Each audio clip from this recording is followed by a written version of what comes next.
2020 Golf R isn't going anywhere. Even if you decide to preheat it in the winter like we are at the minute with this cold weather, you can start the vehicle, leave it running, and you know no one's going to be able to drive off of it even though you've already started it.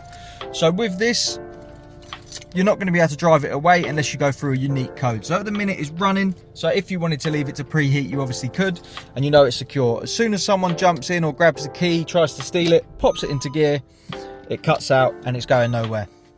So all you have to do with this, start it like normal. You have a unique code that we just had for the video, 1234, receive an instant flash, and we can select the gear and drive away.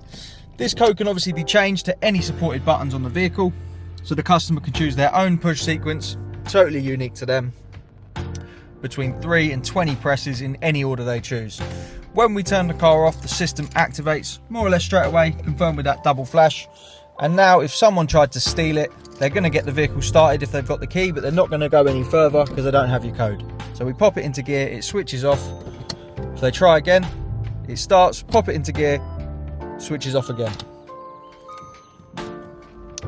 To get one of these installed, give us a call on 0208 212 7393. We're a Immobiliser Fit, and this is a Halo Mini protecting a 2020 Volkswagen Golf R.